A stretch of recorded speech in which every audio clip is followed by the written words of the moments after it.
This is Cult Confessions with Christy and Josie. Welcome to our podcast.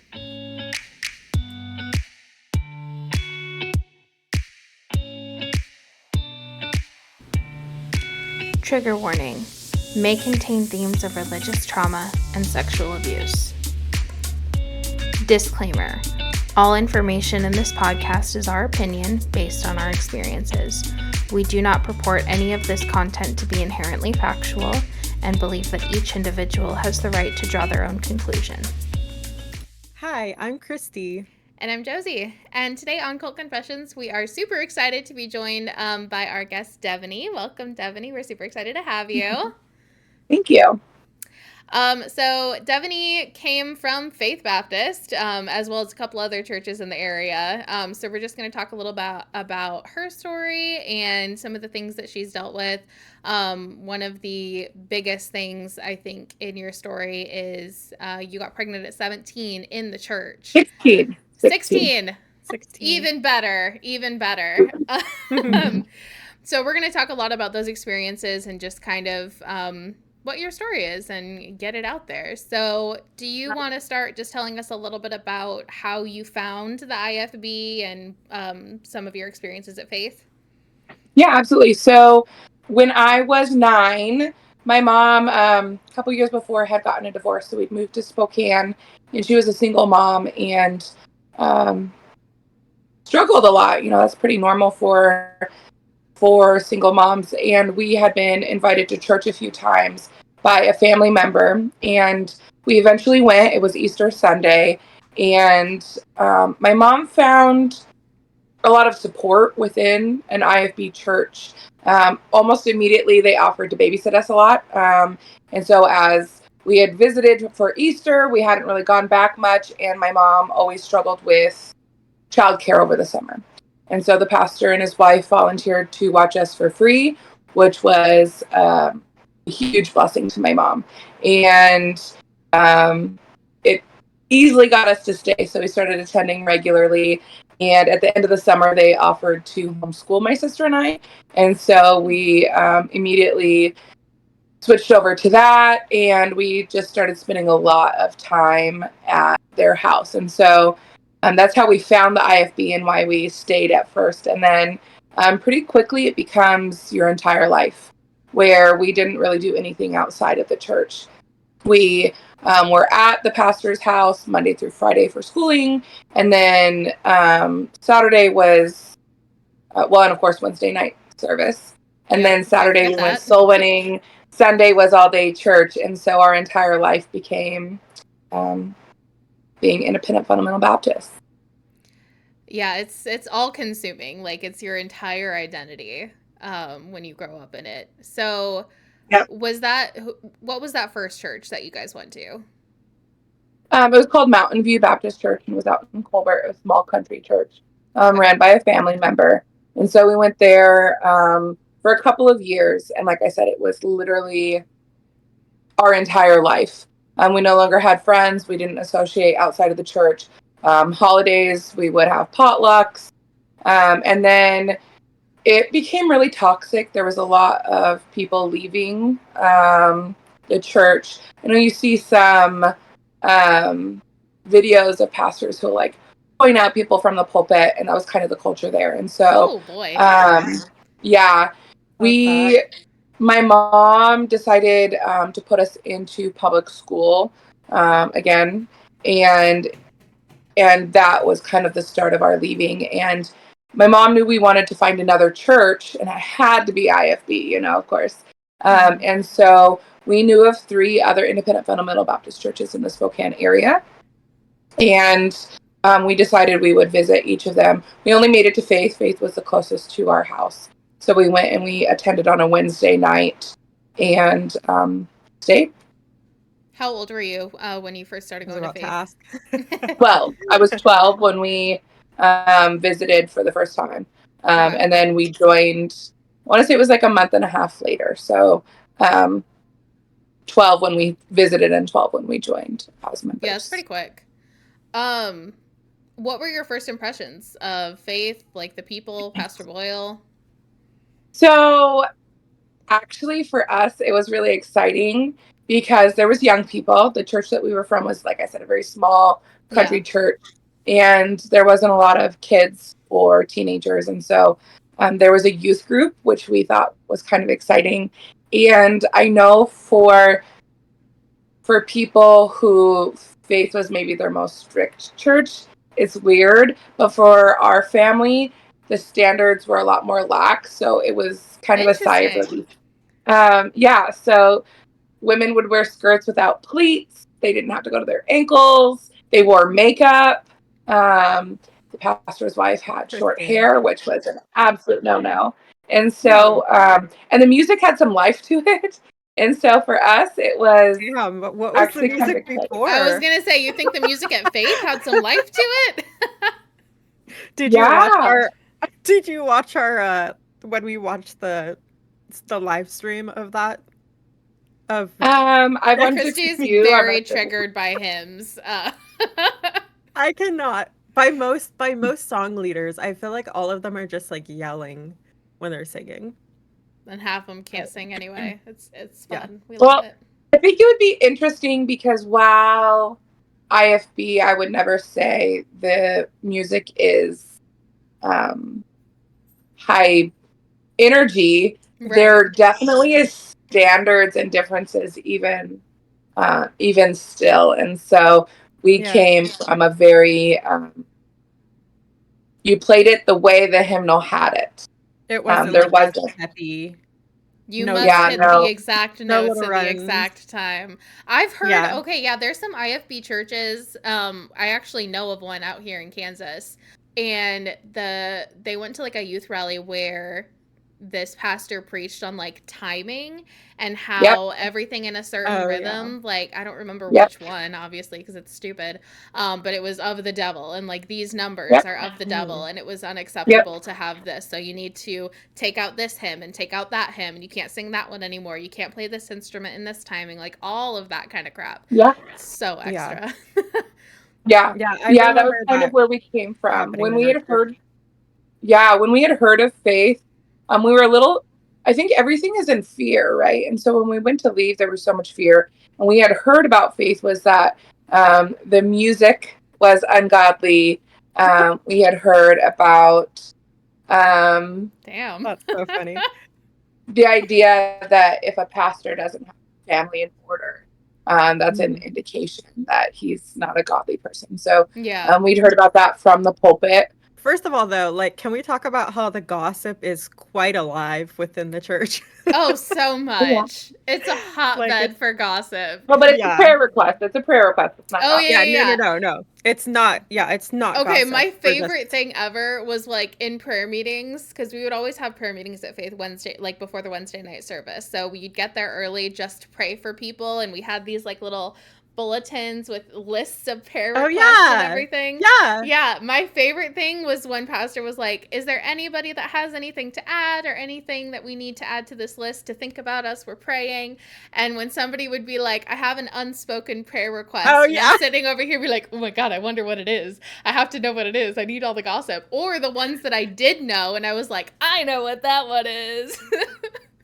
And I think also if it was like a prayer request that like you don't know what it is or whatever, like wouldn't it not really be answered, or is it so just God knows your heart? So the idea there is God knows your heart. So normally, like, I remember praying for like unspoken prayer requests and being like, Lord, you know this person, you know what's going on in their lives, you know what's plaguing them, like you know what they need, please give them everything that they need to get through this, like that kind of crap. I remember those scripts for sure. Well, I think that was a normal part of the Wednesday night person. So everything that we went through, we knew. And at the end, it was just like any unspoken prayer request. And I loved being nosy about it. I'm still really nosy to this day. Like, I have a problem. Okay, so joined Faith when you were 12. How did you meet Nick? How did you guys get involved? What happened that led to... Did you instantly see him and you're like, yes? Well, kind of. So when we first started, I was in the middle school Sunday school class. So I would see him like walking around and thought he was very cute. But I didn't really interact with him until I moved up. So when we had the move up Sunday, and so I went from the middle school Sunday school class up to the youth group, and he was there. And it was funny because I noticed him. I didn't know what his name was or anything about him, but I would watch him. But he also had noticed me. So his family always served with the youth, and so oftentimes he would be alone in the main service on Sunday morning, and he would like follow us. So usually sat a couple pews into the side, and my mom noticed, and she's like, that boy follows us everywhere and stares at you. So I have to bring this up. I'm sure people will be watching who have heard the story that I joke. My best friend and I married brothers, so we could be sisters. And someone was like, oh, I feel so bad for your husband. I just want to say he was watching me first. So, but also, I'm sorry, you're adorable. I don't feel bad for your husband at all. Like, lucky man. Yeah. And so I had started to notice him. I never wanted to be like the girls that they preach about, though, like that boy crazy. So I wasn't trying to necessarily do anything you mean about like me? See, but I was a goody two-shoe supposedly, but you were. I'm pretty sure Pastor Donnelly spoke a lot about how I was flirtatious. Right? Yeah. Like, okay, can I honestly, I think that if you are pretty and nice, it's seen as very flirtatious and very like temptation kind of vibes in the IFB. So like, Christy, I don't know, like I'm very outgoing. Yes. Yeah. I'm also a Libra. So. But yeah, like, well, we've talked about this. Like, you people see you as a flirt a lot of the time. Yeah. But I think a lot of that is not actual like flirtation or anything like that. But it's unacceptable in the IFB. If I really like someone, I'm probably not going to talk to them.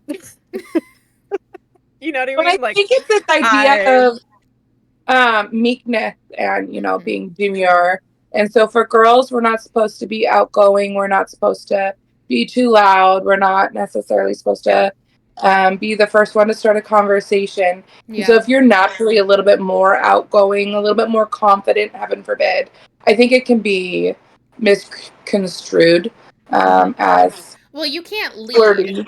Like, as a woman, you can't lead.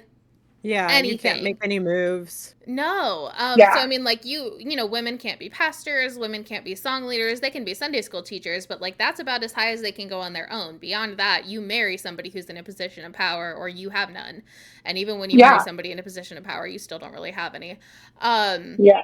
Well, I think when it switched over to not just noticing that he was cute, but actually being attracted to him. I was 13 years old, and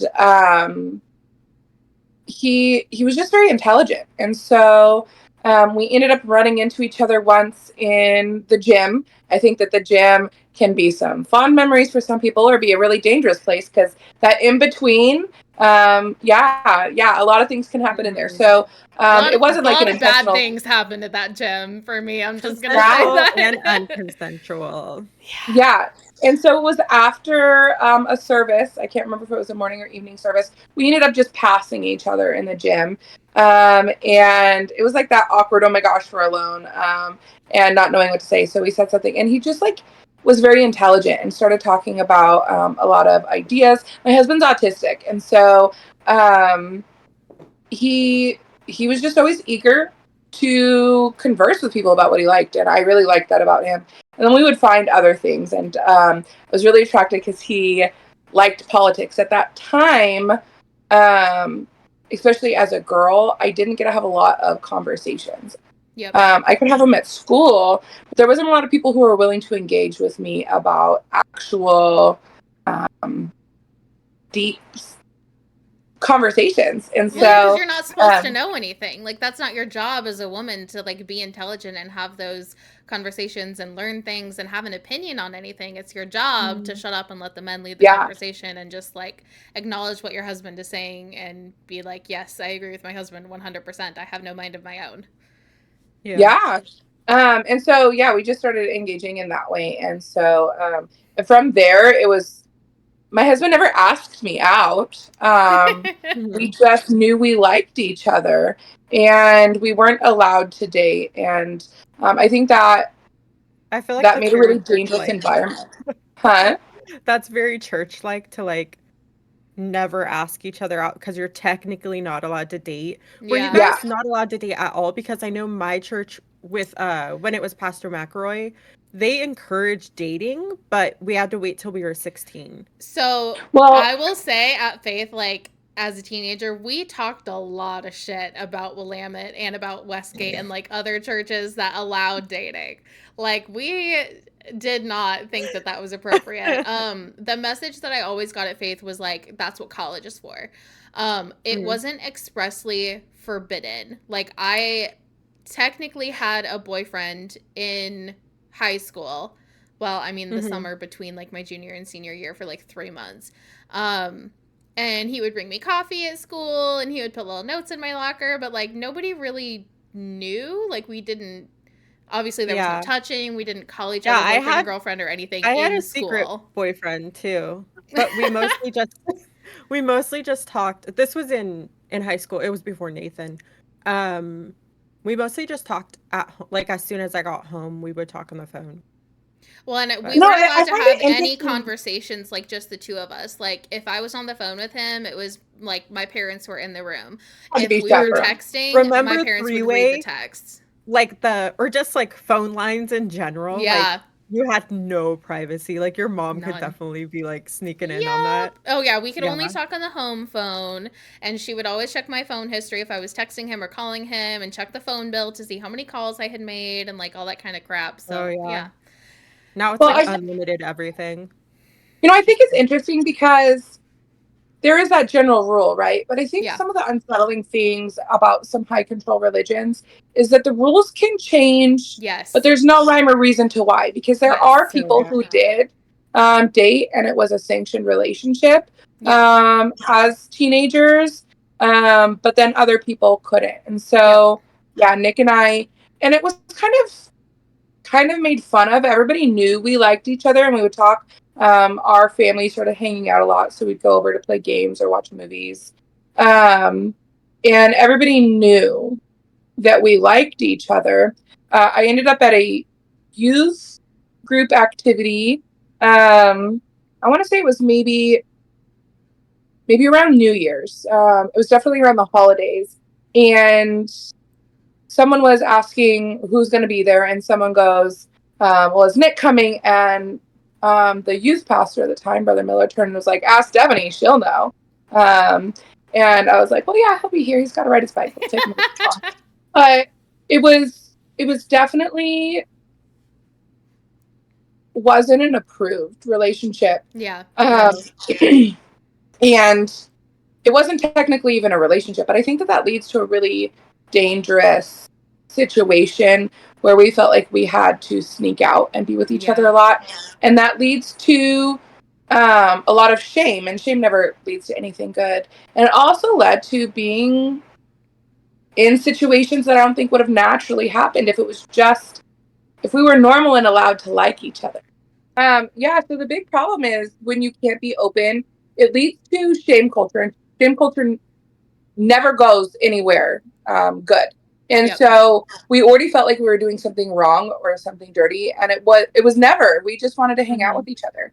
And so, but it laid the foundation. And so I feel like we thought we were already doing bad stuff anyways, and we really liked each other.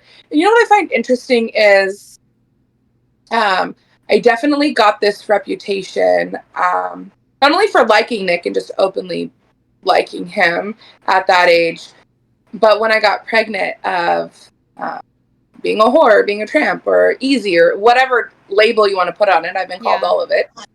Sometimes to my face, a lot of times behind closed doors, of course.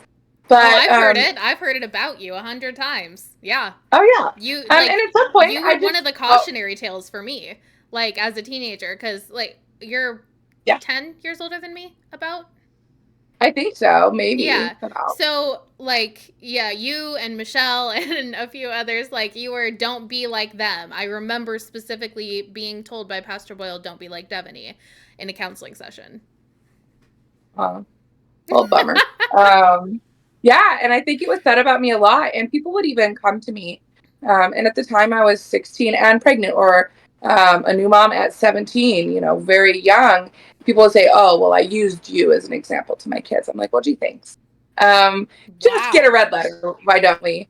But the interesting thing is I've only ever dated I've never been to a house. Yeah. There are, in my youth group, I don't even think I can count on one hand the number of people who only were with their spouse, but because it was secret, because it was private, nobody knows. If people watch this and they're like, oh, well, you're not talking about me, I guarantee I know. We all know. We all know who was with who, Dude, and where it happened. Some of the people that have like had sex before marriage, I'm mind blown. Like same. What? Oh my God. When we're like talking about like situations and like we started talking about this a lot when Let Us Pray came out, and like a lot of that sexual abuse stuff came out, because we were just like, okay, so it's clearly not just this one person at Faith, there's others here, and we're trying to go through like a list of like, okay, we know this person had sex with this person, was it consensual, like are they okay, that kind of stuff. So that's where it's coming from. But yeah, like some of these people, I'm sitting here be like, I thought they were such good little Christian peoples and like weren't doing any of that stuff. And like I waited until I was 18 and out of the house. Christy waited until marriage. Like, yeah, I was 21, so yeah, I waited the longest. Congratulations. Well, see, ladies, this is why I am a whore. I did not wait until marriage. I wasn't 18. I didn't wait till marriage. So I followed all the rules. I waited till marriage, and I'm the atheist here. So yep. I don't know if it really helps you. Well, now having teenagers myself, there's a lot of different conversations. Where ideally, and I am still a Christian, I would hope that my kids maybe do wait until marriage. I do believe in the sanctity of marriage. However, you can't do it in shame.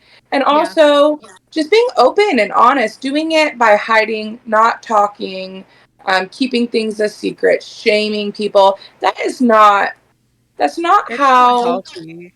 Yeah, that's not how you help your kids either. Yeah, no, not at all. I tell my kids all the time, like, hopefully, if you follow my wishes as your mom, you're gonna wait till marriage. But if you don't, you can be safe. You can be knowledgeable. You can. There are things that you should know, and consent. Oh my gosh, consent. Because that is not something that was taught. And I think that you see that in the culture of abuse within the IFB. And I want to be a different parent for my kids. Yeah. But yeah, so Nick and I started just sneaking out to see each other. We saw each other a lot, but it was always with parents right on top of us. And then I got pregnant. So. So yeah, talk about. Like, go ahead, Christy. Oh, I was gonna say that. What was I gonna say? With like the whole sexual stuff being very secretive, I feel like it does make an environment for sex abuse being covered up very easily, because a lot of people are afraid to talk about sex and talk about these things. It's very shameful. I think it creates, I mean, in my opinion, the IFB creates a culture of predators and victims, and very few people who don't fall into either of them. Yep. Because you have the predators who see easy prey. There's not a lot of knowledge. It's not talked about. There's a lot of secrecy and a lot of shame, which really creates a culture that sex abuse can thrive in. And then you have victims, because if you're anybody who is not an adult man, you're in subjection. And so women are easy victims within the church. Children are easy victims. And so really there's very few people who are safe. It is reliant on parents in order to do that. But then oftentimes even parents don't feel like they can stand up to those who are in authority over them. I was just watching a clip last night that my mind was blown, of this preacher who was standing at the pulpit talking about how you'll be judged if you come against the man of God. Don't question, don't anything. And then he told this story about a pastor who was accused of having sex with a teenage girl in his church. And he was like, shame on those people for coming against the pastor. He's the man of God. And then he goes, and he was having sex with a teenage girl. But still, it's not our job to accuse him. Oh my God, I can't. Right. Yeah, and it's this whole culture of like the omnipotence of pastors. Again, like they can't do anything wrong. And if they do something wrong, it's not actually wrong. It's just that they're not perfect. And we can't expect them to be perfect. It's always going to be the other person's fault. Always. Yeah. Yeah. Well, and that's what it said, is that this basically was about this girl who, how dare she ruin this amazing man of God. And I will say that getting pregnant at 16, and we'll come back to like even that journey, but getting pregnant at 16, I think, is really what saved me, is because I was ostracized so harshly, so young. I got to look from the outside in, and it was a very different experience. And I'm not at all sad. I don't regret getting pregnant and having a baby, because definitely made me who I am today. And I couldn't have asked for a better gift than my son. And but I worry, had we done it right, where would we be? And I'm horrified at the thought of what we could have been, because it's very much a grooming environment the whole way, because you just continue to do what they say and continue to do what they say, and you get so far in that it's hard to leave no matter what.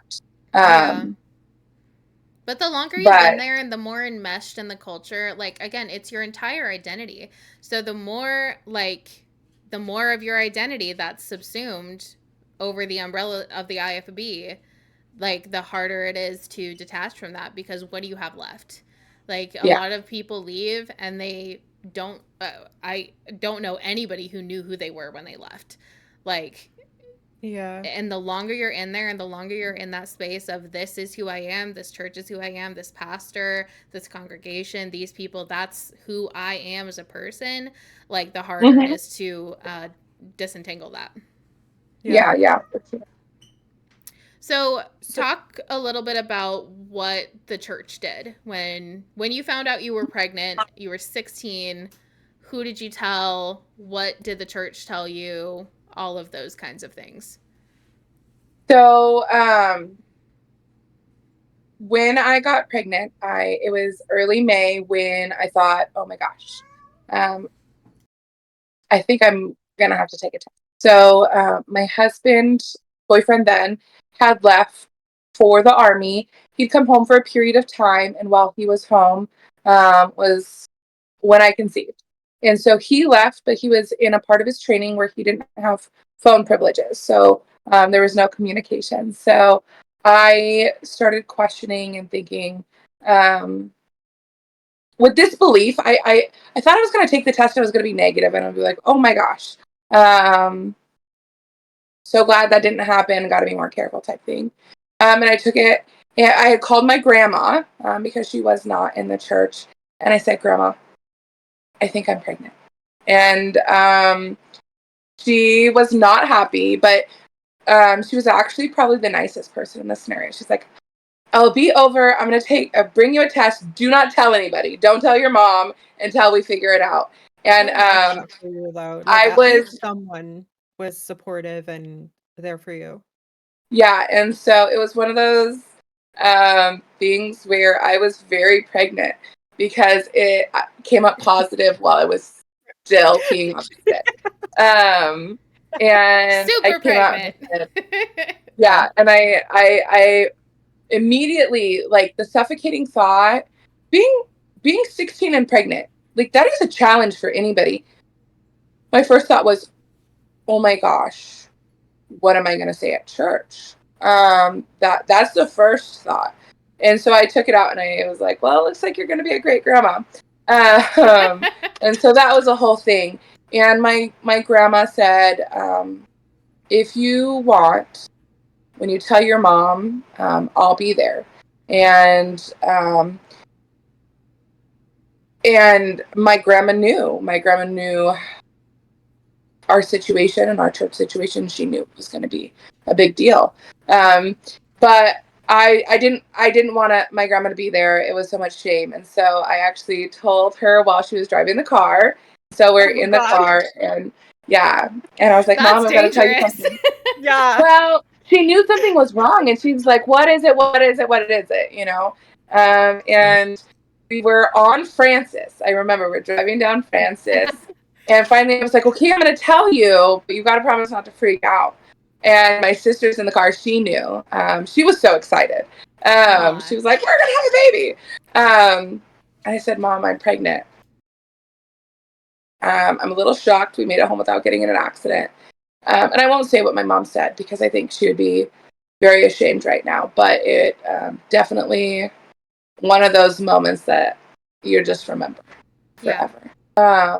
So after all of that, she's like, well, you're going to have to tell his parents because he wasn't here. I sent him an email and I had to tell him through email that I was pregnant. And rough. yeah, yeah, he's away at training. What was his response? Like, when was he able to respond to you? It was a couple of days after that when he got to check the email. Like, he could check his email occasionally, but he still couldn't have phone privileges. And so it was kind of like the whole thing was, what are people going to think? What are they going to say? We were already, Nick having autism, he was so bullied growing up, just horrifically bullied. There was a time where they went on a trip to Las Vegas and he couldn't swim. He was really afraid of water. And someone pushed him in the deep end of the pool. And the pastor of the church that they had gone to help support had to jump in and pull him out. Oh my gosh. Yeah. And it just was a thing. Just horrifically bullied.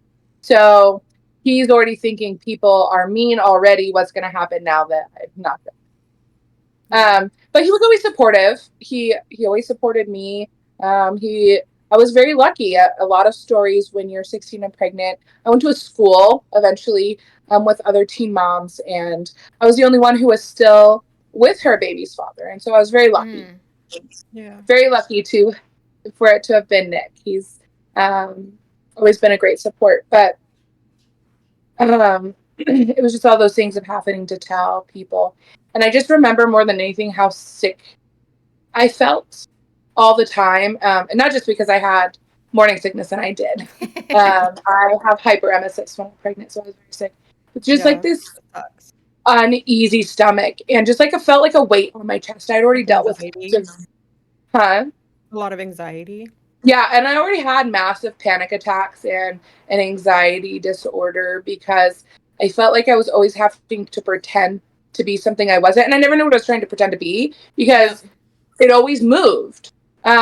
You could never be good enough. You can never be perfect enough. Oh yeah. And so I lived in a constant state of anxiety anyways, and then just a lot of childhood trauma.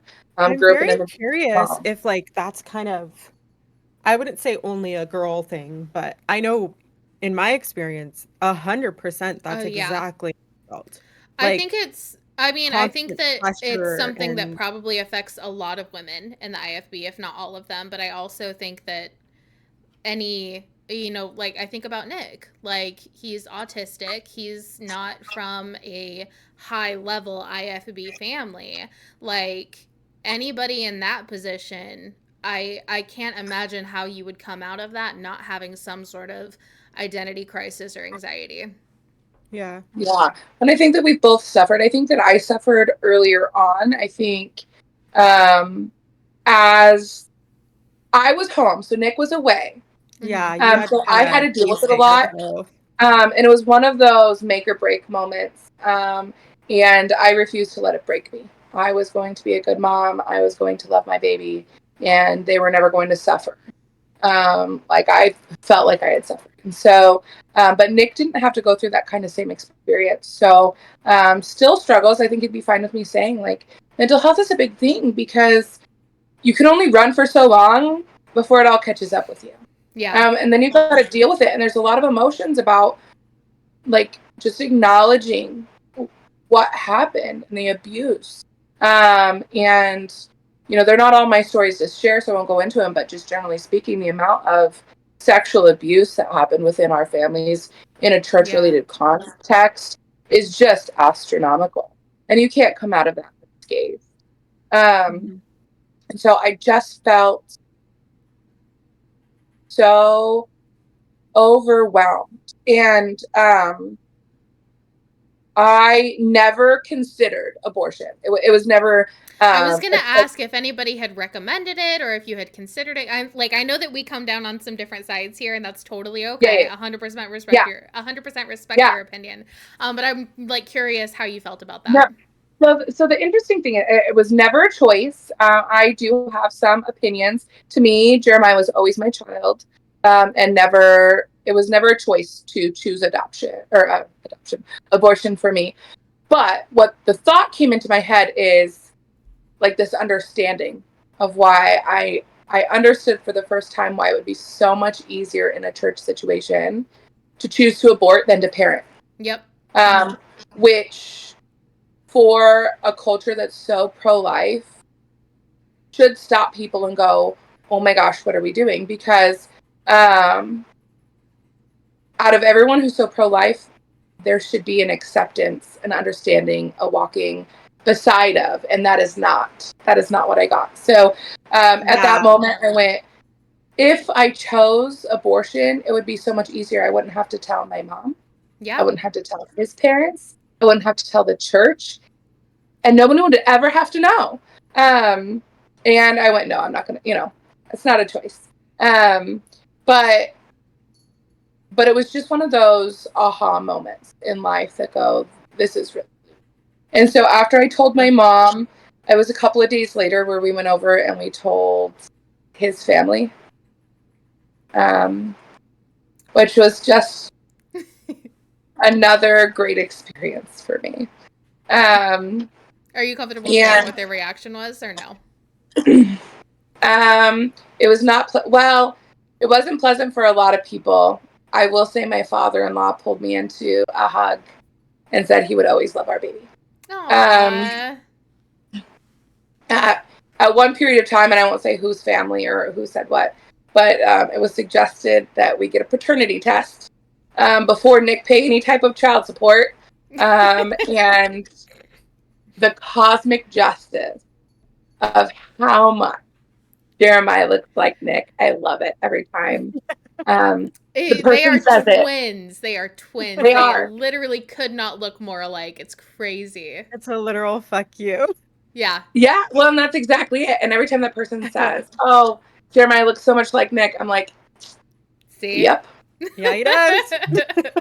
Yeah. Yeah. Nick never did take a paternity test. I think everybody at that point. The funny thing is that it wasn't that we're having sex. Everyone was having sex. They were having sex in the bathroom, at the Mhm. church, between church and Sunday school. Like It's everyone was crazy. having sex. But the fact that I got pregnant made me a whore. Yep. So Yeah. like, It oh, wasn't secret poor anymore. Nick has to take a paternity test, and he's like, no, I Yeah. don't. So he never did have a paternity test. I think Um, that it's really crazy because of all of the persecution that they give to people that do choose Mm-hmm. abortion. But then also if you choose not to, like in your Damned if you do, situation, damned if you don't. you are still being persecuted for being a whore or, Yep. having sex before marriage and almost Yeah. making it seem like having this baby is a consequence and a bad negative It's a thing. punishment. When it comes to an abortion, they're like, a baby is a blessing, it's a beautiful thing, it's God's gift. But in your like situation, it definitely didn't feel like that, right? Like they definitely made you feel very judged for the Oh yeah. Like, this is situation what and you like the get. baby, yeah, like the Yeah. baby wasn't a blessing from God. Yeah. Yeah. I can think of, so I won't get too far ahead, but I'll talk about it when I get there. But after telling his family, we had to tell the pastor and tell the church. And we did tell Pastor Boyle first. And I just remember how disappointed he was in me and how heartbreaking that was. Um, he, I mean, a pastor is a big position in Oh IFB yeah. church in a lot of Yeah. denominations. But for me, from a single mom and not having a dad in my life, even more so, like he was my father figure. And I just remember just again that weight of how ashamed everybody was of me. And it definitely kind of played part in the narrative that I believed of myself and my worth. And there was a period of time where I thought the only option I had to give Jeremiah, well, at that time, my baby, a good life was adoption. So I looked up Christian adoption agencies, read profiles of people who were Oh. searching. Um, and there was a family who lived down south who already had adopted one boy and was looking to give them a sibling.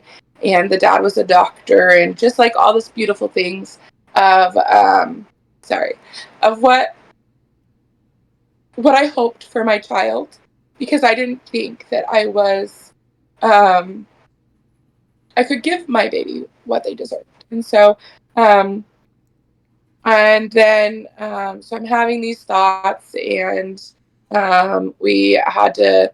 Nick was not in town, and so instead of going in front of the church and standing up together for church discipline, I was given the option of them reading letters instead. So um,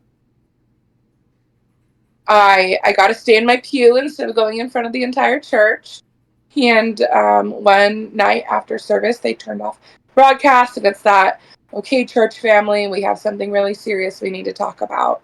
And I was asked to stand, and they read the letters about, Nick and I asking for forgiveness from the church congregation for having sex. And it was announced I was Consensual sex. pregnant. Um, and at the end of like this really somber, really emotional, like you could hear a pin drop, like Yeah. definitely one of those moments of just wishing you could crawl under the pew and die. Then it's like, come by and forgive them, and everybody like walking. Some people did not come by, of course. Um, and I won't call out their names. I have a feeling that they probably, two of the families wouldn't associate with me anymore anyways. But at that time, there were three families total who were just very accepting and very kind. One lady said, I'm pregnant too. She had an announcement. She was, I'm pregnant too. It's going to be a race. And she would give me like maternity clothes that she had. She was the epitome, in my opinion, of a Christian at that time, of walking beside and supporting. The other person has passed away now, Liz Brown. And I definitely credit her and the other women to the reason why I remained a Christian. Because through it all, um, I saw true Christianity through the way that they treated me. And then I ended up at a crisis pregnancy center in town. Life Services is a It's a crisis pregnancy center. And I can't tell you why, actually. I decided to go. Um, but one day I just went, I need something. And I went to the crisis pregnancy center and I met my counselor there, Lori. And she was the first person who told me I could be a mom and I could be a good mom. And I would meet with her and all the practical things of this is what pregnancy is, this is what you can expect, learning how to nurse, learning everything I knew about childbirth because it just wasn't talked about. We're expected to Yeah, have nobody lots of tells you children. anything. No. Mhm. We actually had a whole, we'd watch movies and do like some things, and it's like like preparing. They were totally set up to help a teen mom be a teen mom. And about, um,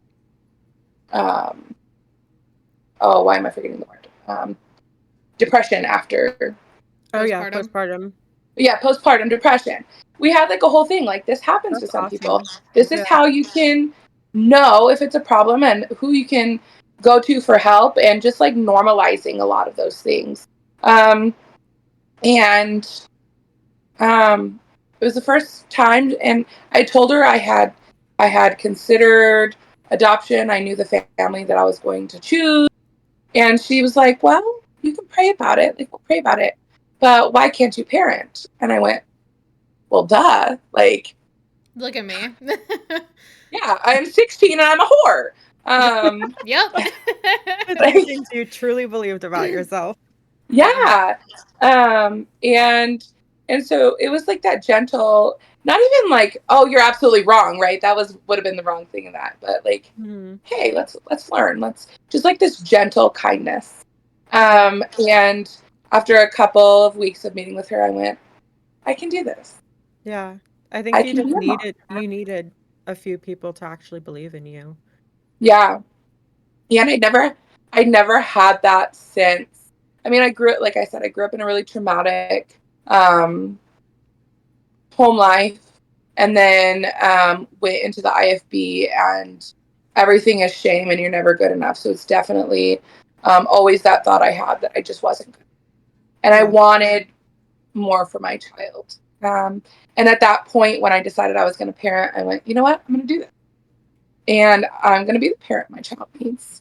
Um, and I did. How did Pastor Boyle feel about that decision? Like, not to give the baby up for adoption? I don't think I never talked to him about it. Okay. Um, and he never like suggested otherwise. Um, Was he there was involved, like, during your pregnancy? Did you talk to him at all or any of that? no, That's crazy. He's just like, go up in front of the church, big ol' fuck you, They didn't and offer then you like nothing. any type of support or anything? Like, no, I had to so step down from the ministries that I was in um, Yep. for a period of time. It's what you do after church discipline. But no, nothing. I that's didn't find out insane. until later. It was kind of a controversial idea of whether or not I was even going to get a baby shower. Within the church, I every remember time. that. I Um, remember it being controversial. I remember my mom, because what year was Jeremiah born? 2007. Yeah, your Yeah, mom so was we one of the had lead people to help to throw yeah, the so baby I shower. remember my mom talking to me about it, and she was just like, so my mom doesn't talk a lot about this stuff, but I remember my mom being very like huffy that you weren't getting one. And she'd be like, just Mm. because the baby was conceived in sin doesn't mean she's not going to need baby clothes. And that was what my mom said. So I remember my mom being very God. like, she should get a baby shower. Yeah. I think there were So three ladies I'm or two that I already mentioned that were great, and then your mom. And yeah, they just kind of stepped up to do like the normal stuff. Yeah. Um, and I'm laughing at that because I don't obviously I do not believe your baby was born in sin. No. If anything, I always, especially like within my relationship and stuff, whenever there's like, oh shit, I might be pregnant thing, it's more like, well, at least we knew that we know the baby was born in love. Yeah. You know right. what I mean? At least we know that. Like, Yep. and to me, that's what it was, you know? And I think, I hope that through the years and through like all of the healing that you've hopefully done since then, you've like realized that that's, a lot of times, that's how we want our babies to be born is in like Yep. through love and into a Yeah. loving relationship and into a loving family. And Yeah. that's all That that matters matters. so much more than a piece of paper that says you're married. Yeah. Yeah. Well, and my son Jeremiah, he's 17 now. It was Yeah. never a secret. I think a lot of people immediately rush to get married so that, and I'm not judged. Mhm. Like if you do that, that's fine. I didn't want to Yeah. be that way. Mhm. It's like, oh well, you don't want them to look at wedding pictures. And no, I'm like, if your kid can't do math, you didn't homeschool them well enough. Like they're Yep. gonna know eventually. So Yeah. we just Plus, never. honestly, like I had my parents got remarried. I think they got married supposedly, who knows. Everything's kind of a mystery with their relationship, Oh, but I think they got married like at the city or whatever it the is. courthouse. The courthouse, yeah. And then they did like a wedding under God or something later. So we have pictures being at their wedding. And to me, I'm like, I kind of would prefer that. Like like I'm in the photos of their Yeah. wedding and it's so cute. I know that Well, my I So, sent. parents did a vow renewal. It Oh yeah, was yeah. during COVID, so I didn't go to it because it was at the oh yeah. church with a I was bunch of there. COVID non-believers, and I couldn't do it. I couldn't do it. I wanted Yeah. to, but I was just like, I can't. I have to protect myself, like autoimmune It's diseases and COVID, all that. It guys. just wasn't an option. Well, Yeah. I sent Josie a picture she could maybe put up of our Oh wedding yeah. day, and Jeremiah is there, and he loves it. Yes. We did his senior pictures recently, and he asked for us to redo that picture. Aww. Aw. At Yeah, that we'll time, definitely he Okay. loved insert it. it. I'm going to take a minute Yeah. here because I want to brag on you a little bit. I think that you are an incredible mother. Hmm. You're who I want to be as a mom.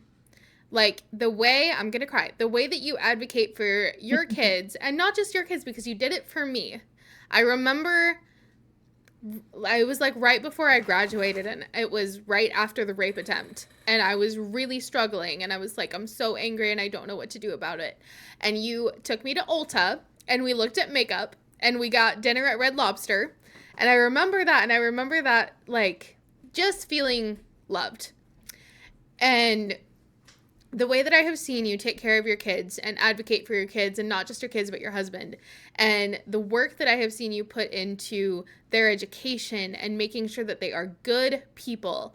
Like you have Hmm. raised really good people, Devony. And you deserve so much credit for that Yeah. despite the church. You're definitely End of like, rant. yeah.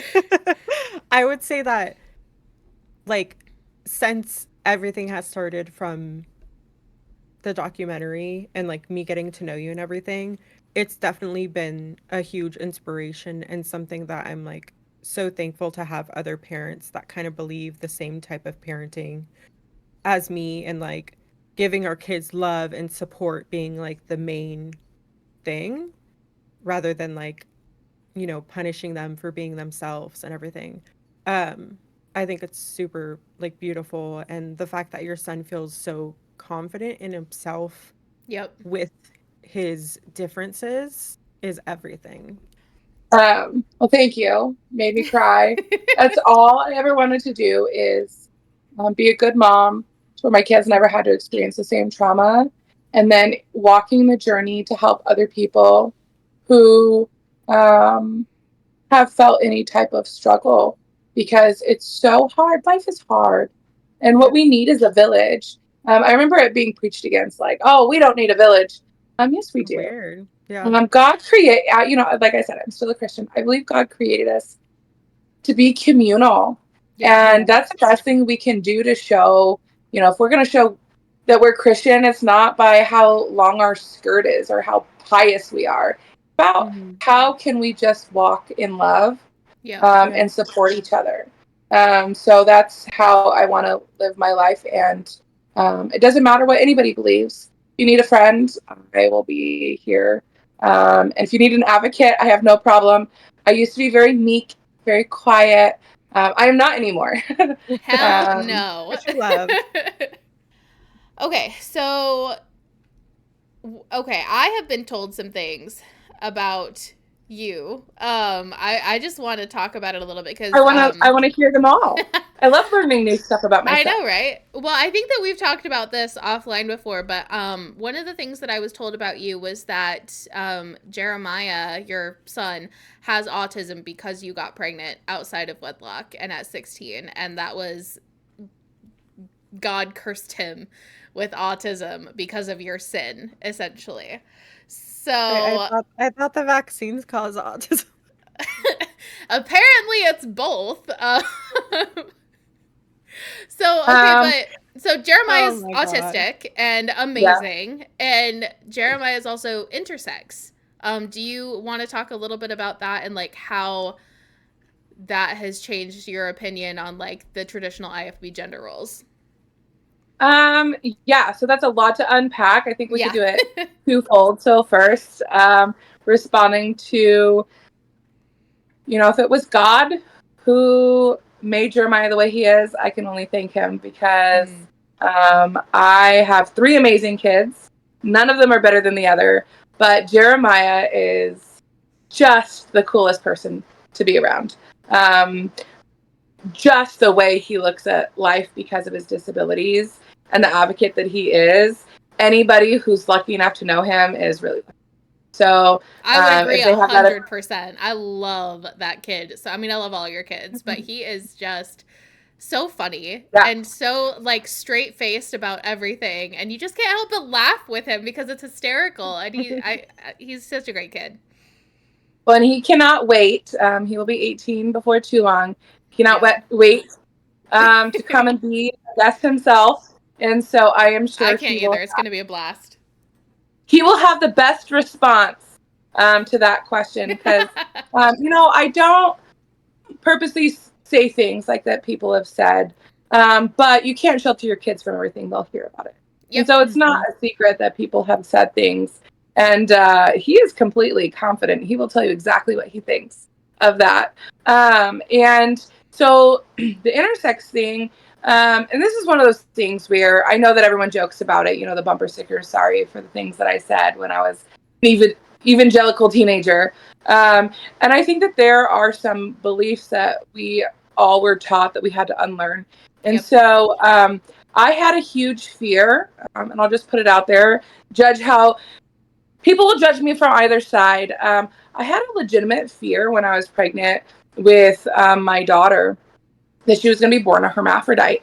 And whether you believe in, God, or if you just believe in the universe, whatever, I think that sometimes we prepare ourselves. Yeah. In my opinion, God prepares us for some of the things we're going to deal with. And it was like this fear. I would have nightmares about her being born. And it wasn't that I couldn't love a child who was a hermaphrodite. My whole thing was, how would the church treat a child who was a hermaphrodite? And I was struggling with that. Like, would you dress them as a boy or a girl? Because there's no such thing as dressing gender neutral with a gender neutral name.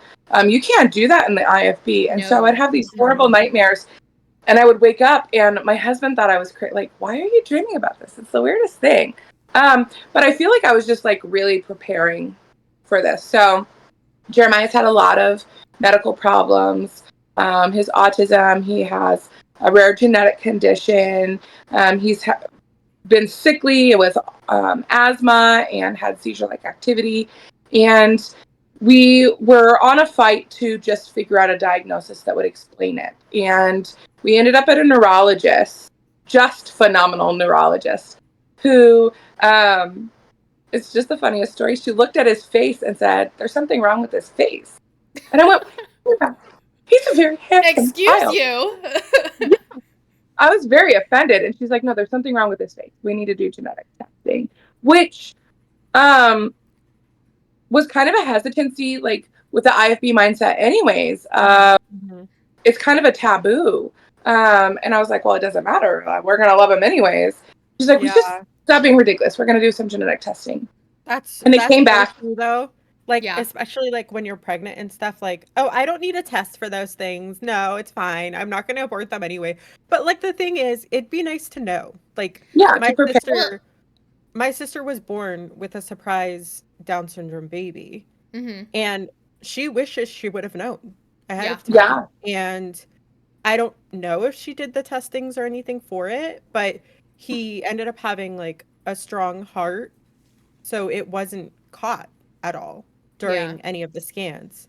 Yeah. I don't know if she did the in-depth stuff, but she wishes that she would have I known think before that somehow, you know? it's interesting, like the contrast when in the IFB when it comes to preparedness, because they're very much like make sure that you're self-sufficient from the government, stock up on food, like do canning and like preservatives, like all those kinds of things. So they're very into like that. I'm not going to say they're overboard, some of them are, but like just that's just the general culture in the IFB. But when it comes to real life, like right now issues, that whole mindset of like God will not give us more than we can handle, all of those kinds of things, like okay, but that doesn't mean that you can't be ready for it.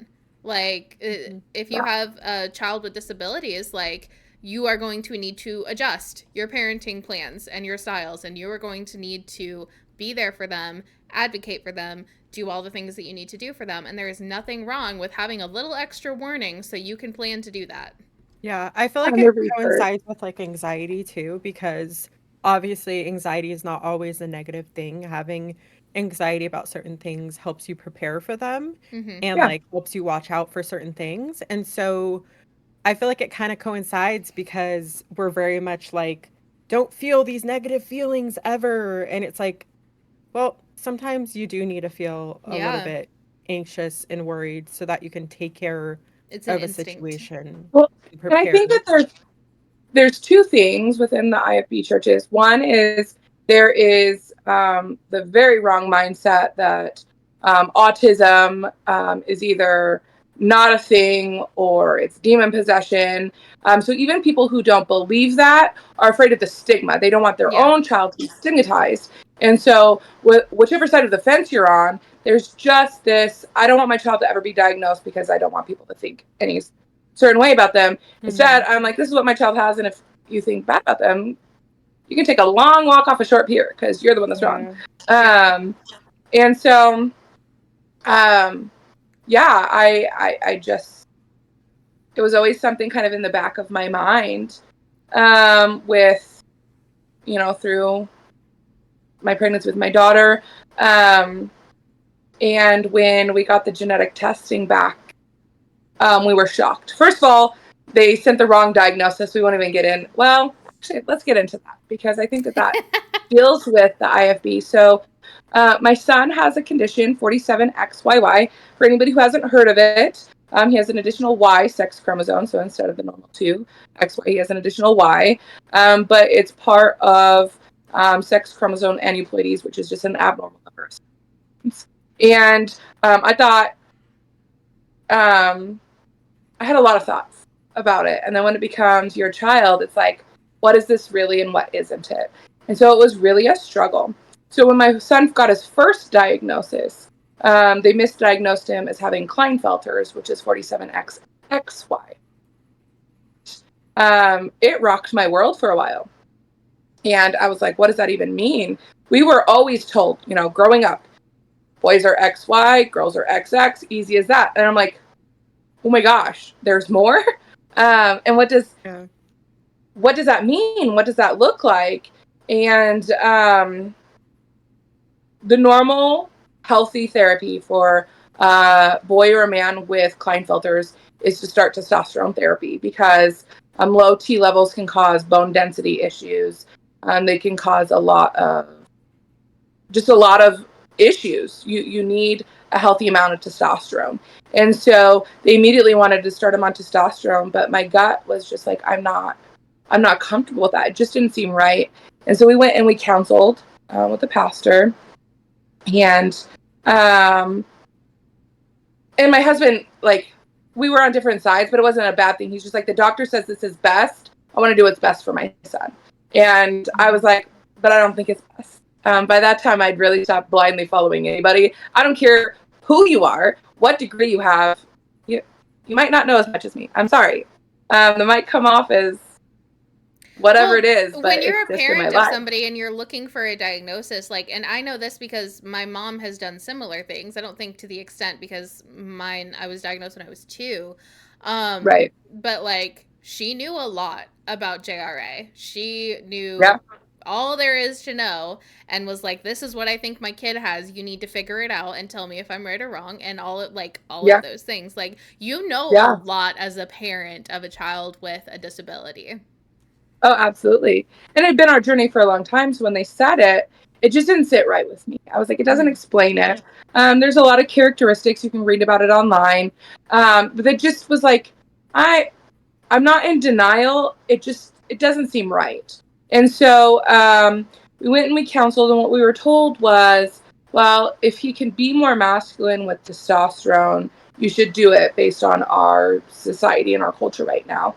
And so my husband and I decided to compromise, and we did start Jeremiah on low dose testosterone therapy. I told the endocrinologist, I'm like, as low as we can get, we'll start it, but I'm just not comfortable with the full dose.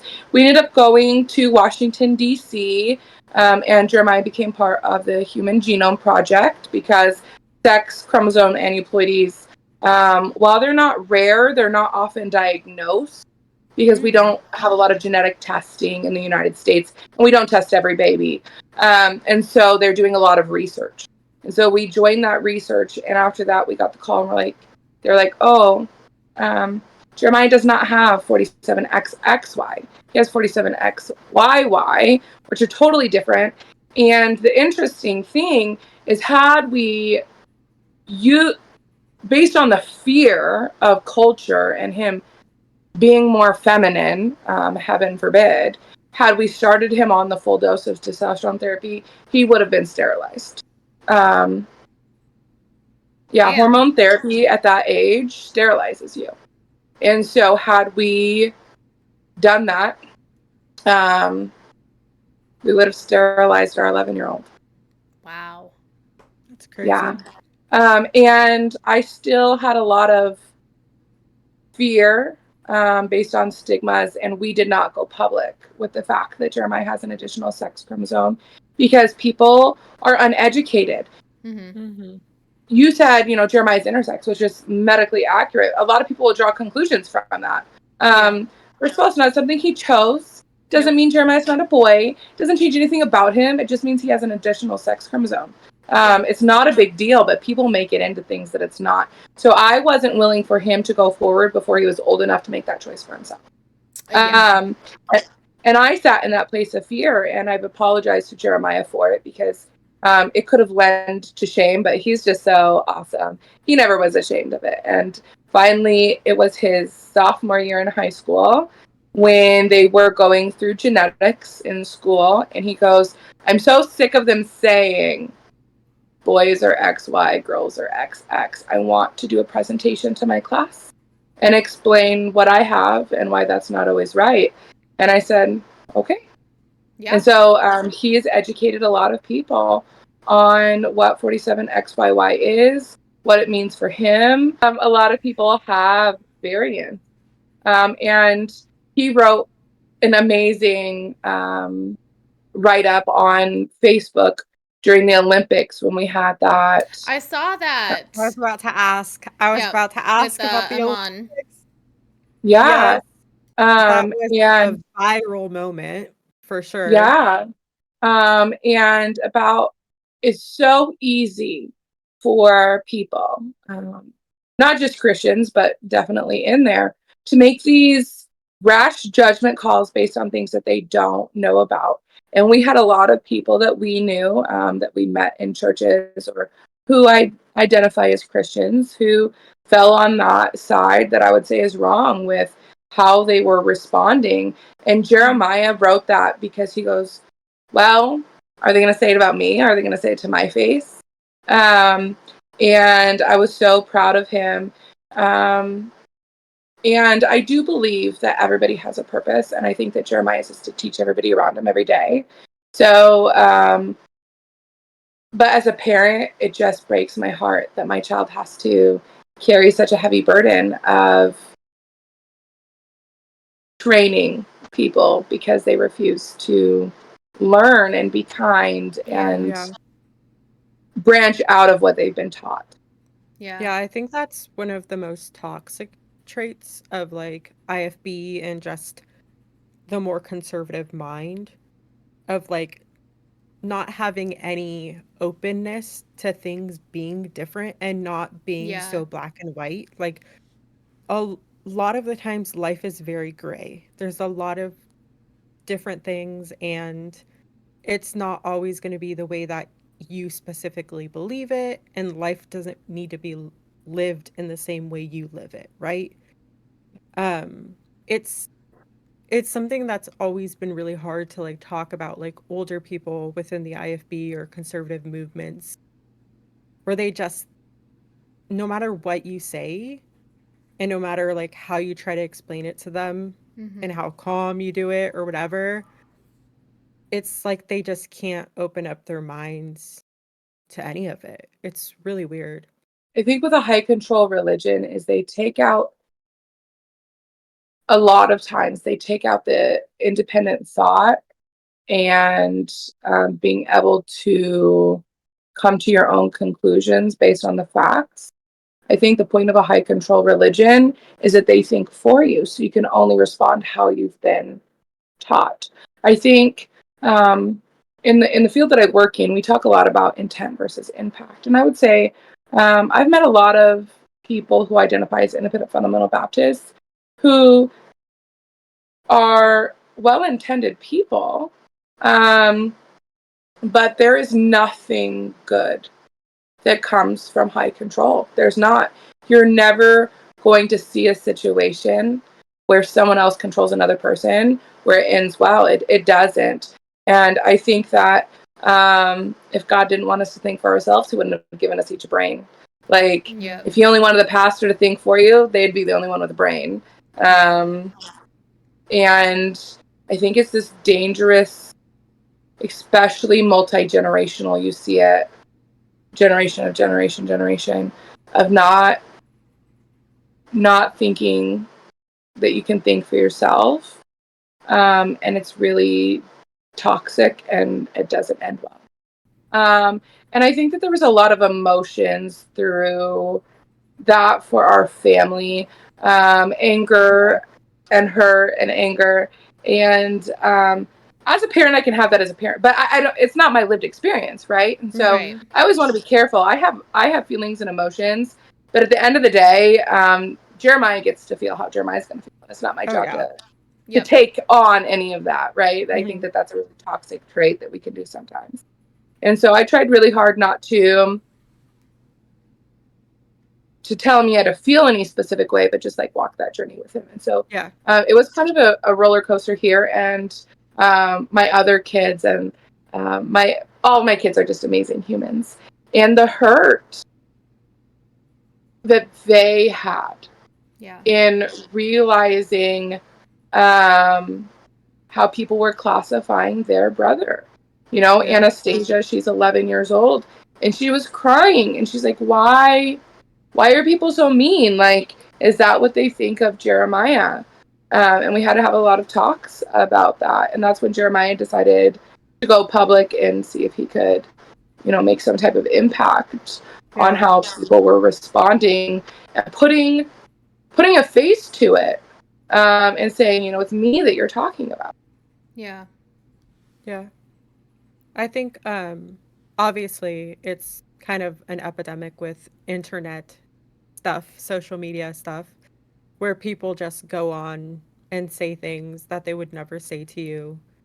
Yep. Um Which is something I respect so much about Jeremiah is how open he is and how honest he is with his experiences and how it all comes from a place of wanting to help people. Like Yeah. understand. He yeah. doesn't come out of any kind of hate or any kind of fuck you for thinking this way. It's always like, hey, here's a different perspective. And putting a face, like, I mean, at least at Faith, everybody knows who Jeremiah is. Everybody knows who you are. Like, everybody knows. So putting a face, like a real face to that's somebody Yeah. that like they know personally, I hope would change minds. Well, Yeah, I mean, what I yeah. find interesting is everybody knows him, and different people would, I won't say everybody loves Jeremiah. There's some people who really don't, because he's just cut from a different mold. He is, and Yep. so,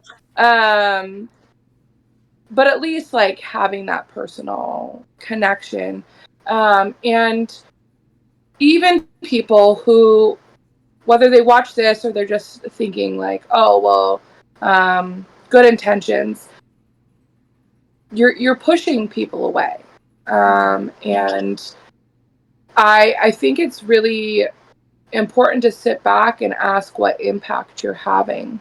Again, me being a teen mom, was ostracizing me, like what did they gain from it?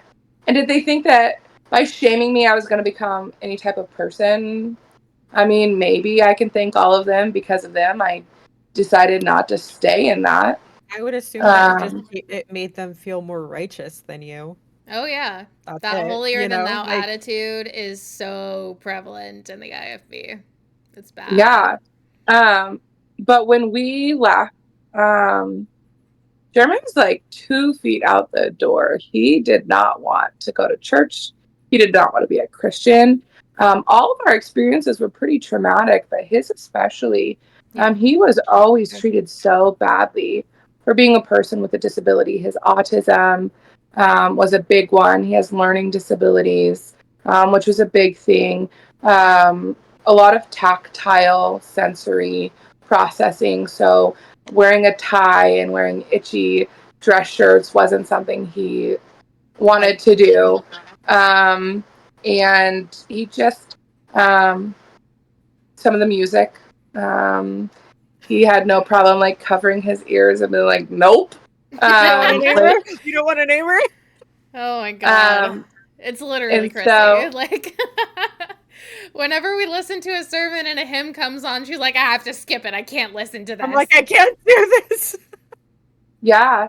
And It's when rough. we came to our new church in Jeremiah, I was like really open, and I was kind of nervous how they were going to respond, where he's like, I'm only here because my parents made me. Like, I'll listen, but yeah, I'm not sure if I want to be a Christian when I grow up. And Mhm. a lot of questions, because while he has accepted himself, he has like, from that Christian lens of what God thinks of him, or Mm-hmm. what Christians think of him. And he struggled with that. And so, Yeah. and his new youth pastor was like, well, we're glad you're here, even if you don't want to be. That's cool. You want to come join. Yeah.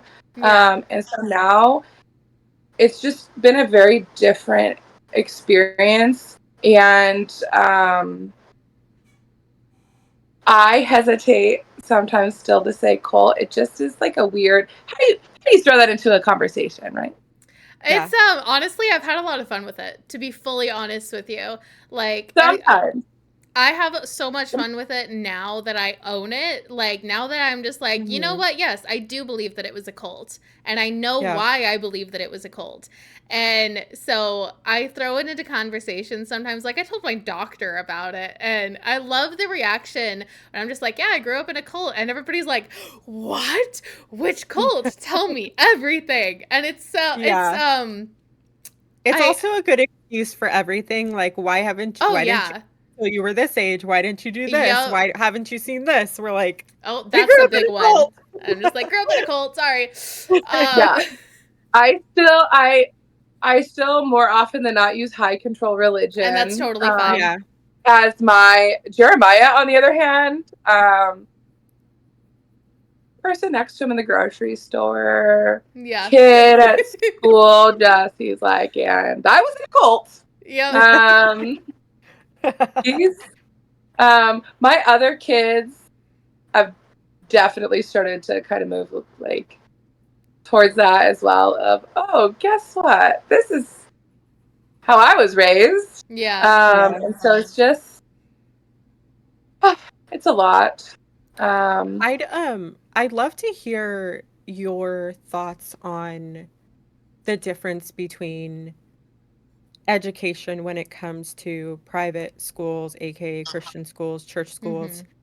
in comparison to public schools, especially, I mean, I would say adding on the fact of your son having autism, people with disabilities, and bullying as well.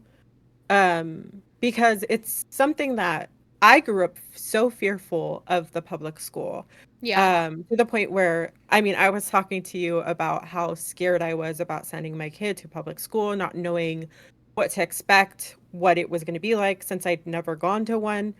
And the insane fear, obviously, of like bullying and bad, I don't know, people being around you. Like, I don't like that. I Bad guess that's all. influences and all Yeah. that. Yeah. Yeah. But obviously, we've heard from Cody and we've heard from you that, like, even within the Christian school, it doesn't matter really what situation you're in, there's always going to be a type of bully, Yep. it seems Yeah. like. And I think the same thing would apply here with like all of the sexual abuse and stuff. Like, what's the difference? Like, why are we so mad about it being in a Christian church or a Christian school? And I would say that our answer would be the same of because we expect more of you. You expect more of yourself, right? As Well, a Christian. I think that's absolutely true. But if we're talking about some of the differences, and I wouldn't necessarily use Christian school. The verbiage I would use is unaccredited Okay. schools, Facts. because you have some Christian schools that might be accredited, which means that there's oversight. There's rules that they have to follow. There's federal legislation and laws. The IDEA, which is the Individuals with Disabilities Education Act. Some of the things, everybody has to follow the ADA, but depending on where different, some different rules around the ADA. There is state and federal policy around bullying with HIB, which is harassment, intimidation, and bullying, and just like oversight that you have to follow. There are checks and balances, and there is a grievance process that you are entitled to when you send your child to a program that receives any type of federal funding. When you have schools that have no federal funding, they can do anything they want. They can deny you based on disability, or they can punish you based on disability. From Cody's story, we hear, some of the punishments that probably came specifically just because of his disability. And in a school, you can't do that. And further still, for everybody, there are protections. There's federal legislation that protects you within the education system, but additionally, even more protections for students with disabilities. So if Jeremiah gets punished at school, they can do something called a manifestation determination and determine if his behavior was a manifestation of his disability. If so, he can't be punished because they understand some of those nuances of sometimes behavior is just communication. It might be seen as bad, but was the intention and the knowledge for it to be bad. And so I think that it's really dangerous when we have schools that can determine a child's future based on nothing more than being neurotypical. Jeremiah struggles in school. He does have some learning disabilities. He has some cognitive delays, but he's seen as a valuable member of the school community and has every right to access whatever he wants to. If I think about him in the kind of Christian schools that we grew up in that are unaccredited, I can't even imagine. He would have probably single-handedly funded a couple of positions with all the merits we would have had to have paid for. Yeah. He would, and I'm not saying that occasionally holding a student back might not be the best. Like, I would never tell parents in every situation, because that's the point. Like, we don't know for every situation. Yeah, but I would say it's different. Yeah. Generally speaking, for students who are just struggling because of a learning disability, holding them back isn't going to do anything but cause some type of emotional distress and feelings of self-worth. Jeremiah, if he was here, would very publicly announce how stupid math is, how much he hates it, how much it doesn't make sense. I hate it. And I will say he's probably at like a 3rd or a 4th grade level when it comes to math because above that is more conceptual. Numbers that don't have an everyday meaning, he just can't grasp. And he thinks that it's silly because he's like, I don't understand what you're asking of me. And so he can't necessarily get to that next level. Doesn't mean we hold him back in the 4th grade. Yeah. And I think that a lot of schools, it's not uncommon to hear of students who've been held back 2 or 3 years. And I think it's just like this culture of you're not good enough. So you can't possibly go any further. And I think that's dangerous. I just want to talk about really quick parents' rights when it comes to public schools versus Christian schools or unaccredited schools. Because we've talked about this before, our parents and us as students had to sign something saying that we would support the staff, that parents would support the staff of the school or the church over their children. And that's not a thing in public schools. If it was a thing, I would not have a job. My job is to help parents understand their rights and how to disagree with the system and find help, which is readily available for our families. So if you don't agree with a decision, with a policy, with whatever it is, you have every right to say no.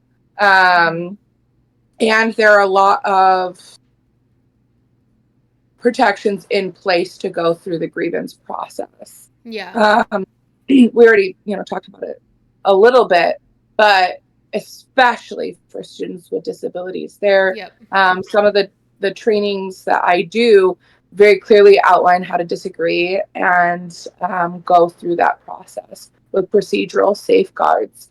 And I think anytime you're within a system that doesn't allow for someone to disagree, it's a red flag. Yep, that's very dangerous. Yeah, and so I'm very glad I never put my children into one of those unaccredited Christian schools, because my opinion is that they also don't teach children, because the point of education is to teach a child how to think for themselves and how not to. When you're Baptist. That is not the point. That should be the point. Absolutely. Yeah. It's so they can memorize what you need to believe. Yeah. Well, the big so we can memorizing. Yeah. A big part of the education is just memorizing what they told you to memorize. Yeah. And indoctrination. Mm-hmm. Yep. If you look up the definition of indoctrination, kind of that is you teach them how to think like you. You don't teach them how to think. You just train them to be like you. Exactly. And my daughter is. They tout, their kids can do, they have higher reading levels. They can do math. However, there's no independent thought. There's not any, heaven forbid I say my opinion. There's little common sense. They can't function in an environment where someone's not thinking for them. My daughter is gifted, and so I've got both ends of the education spectrum, from special education all the way up to super advanced. And I would pit my kids against them any day, because they might not be able to spout a million things that they've memorized, but they can think intellectually and they can form their own thoughts and opinions about things.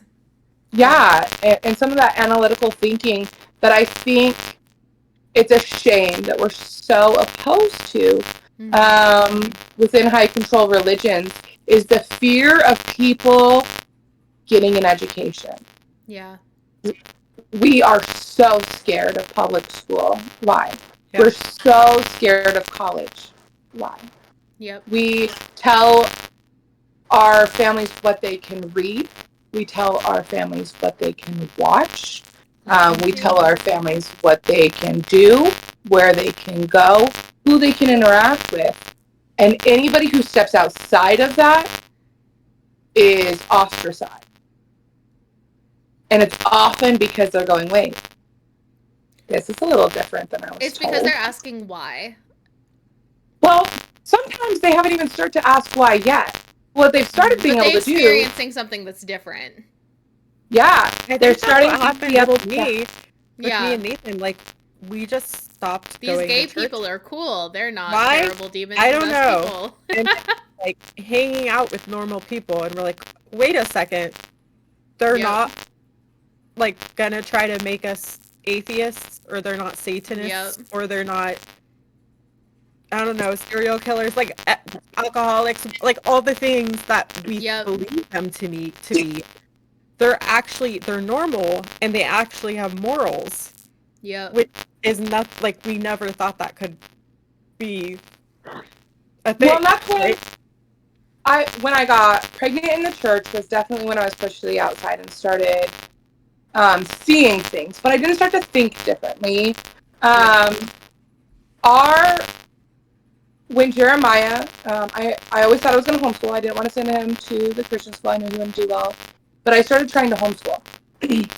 And I always thought anything I did bad was because I was a teen mom, like God was punishing me. And so I was trying to homeschool, and I went, oh my gosh, I'm just the worst. The worst mom, the worst person. I'm not smart enough. I'm not good enough to homeschool. There's something wrong with me. And so I made the very unpopular decision to put Jeremiah into public school.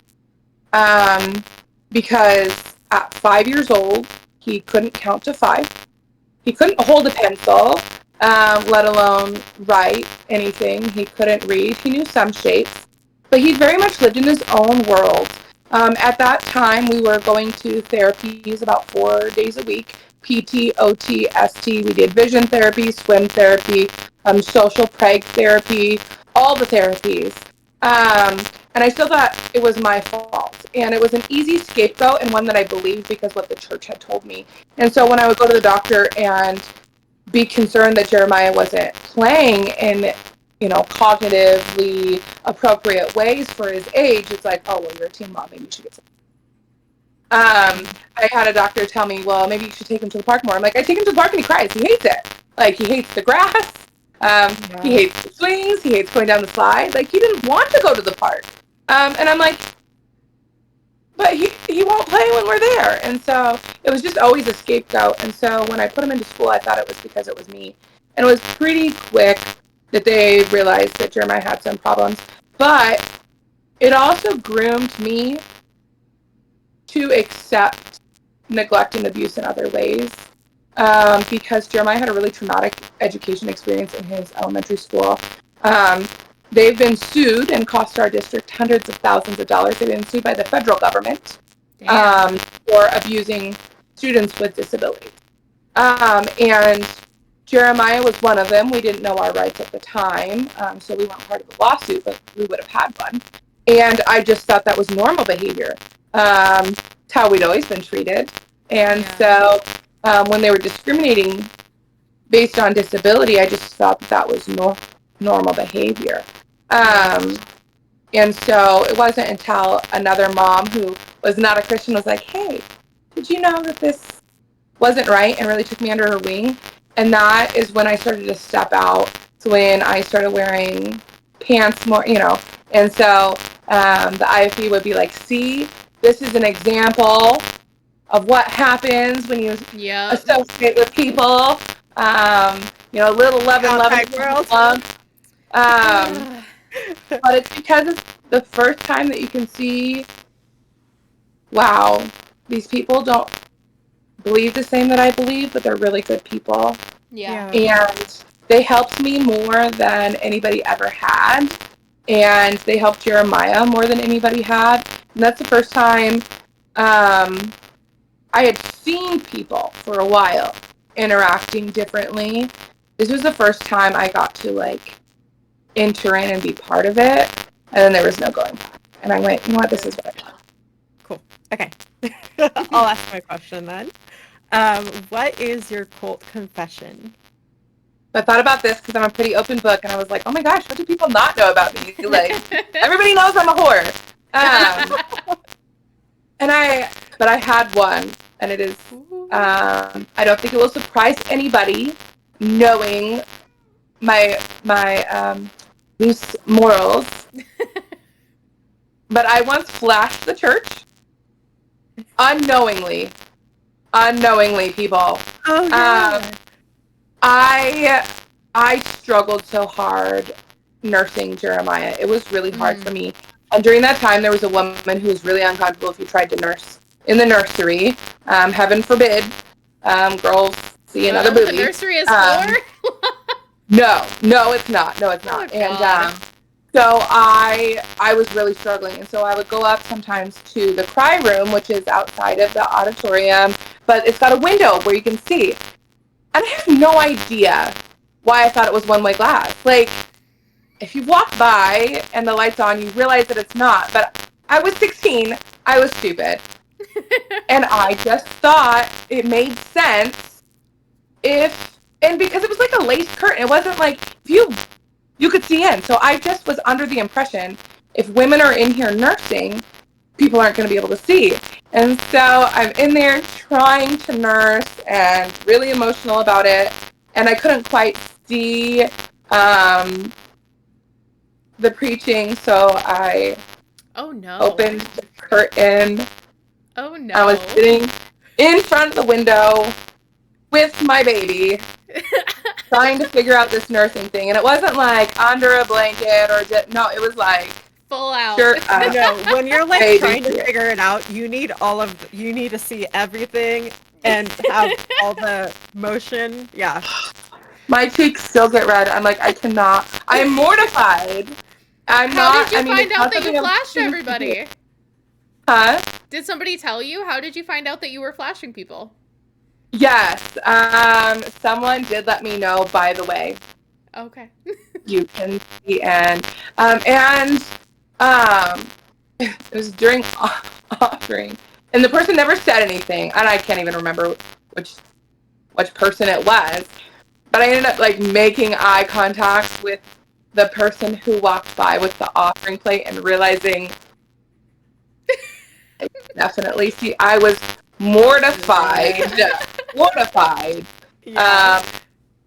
But par for the course with who it is. I mean, would you expect anything different from me?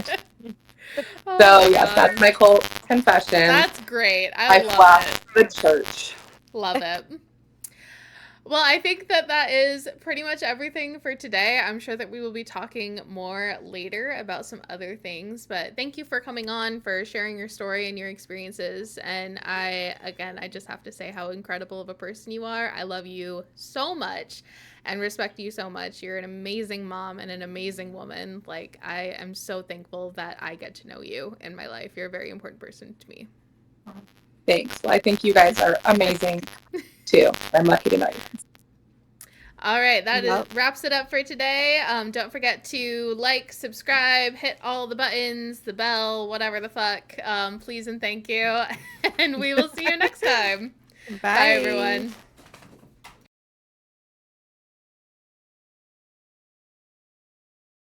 Share your story.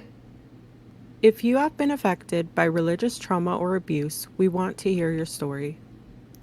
Even if you're not ready to share publicly, we would be happy to listen and support you on your journey, free of judgment or Please email us at cultconfessionskjv@gmail.com to get started. We believe you.